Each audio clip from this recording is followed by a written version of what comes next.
Have you ever watched an anime or cartoon and noticed a familiar voice, then said to yourself, that character sounds like a character from another show? One day, I was watching One Piece English dub, and Luffy kept reminding me of Teen Gohan. As I was watching, in my mind, I was saying to myself, what if Luffy was a reincarnation of Gohan?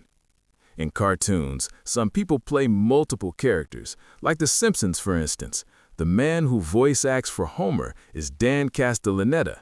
He also plays Krusty the Clown, the dog, Itchy, and so much more.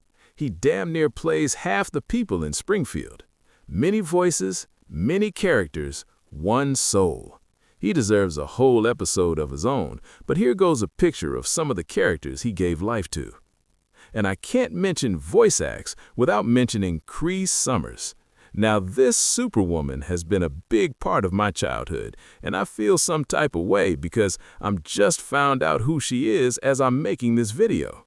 She played Susie Carmichael from the Rugrats, Cleo from Clifford the Big Red Dog, number 2 from Codenamed Kids Next Door, and soon many more. She also deserves a video of her own. Her voice has traveled in many worlds. She has been part of my world for as far back as I can remember. Her voice resonates with my soul. It's so iconic to me. Looking her up made my day. A great feeling of nostalgia has come to me as I looked into her work. This is me giving her the flowers she truly deserves. Whenever I rise in a position to hire voice actors, she is my first pick.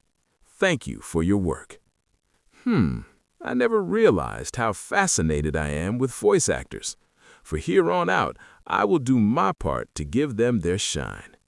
As a gamer, at times, I create characters and give them made-up stories. I would play GTA for hours, then switch to another game.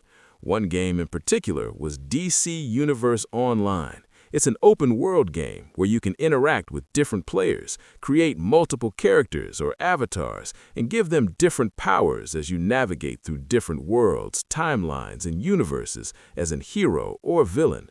I spent hours playing this game when I was in high school. I gave it a break for a couple of years, then came back to it. This time, I had to start all over, but I never forgot my original character, so I tried to do my best to recreate him. But it was never the exact match, but I always remembered. In a sense, it was like every avatar I created was a reincarnation of the original. My consciousness gave life to these characters, so I came up with an idea. The new characters were all fragments of the same soul trying to become the original, but in reality, I am the original. I later expanded this idea and said, what if this is how reincarnation works? Many avatars, many games, many worlds, one soul, trying to make sense of the world, finding the pieces to one day become or remember the original me. I always seen connections and bring ideas or distant world together. I've always been philosophical in my head, trying to make sense of reality. Later, I've come to realize that these ideas of mine aren't new. In fact, these ideas of mine have been mentioned all throughout ancient history, even biblical. As a kid, I would try to explain to my cousin, what if I'm the only one that's real and everyone else are robots?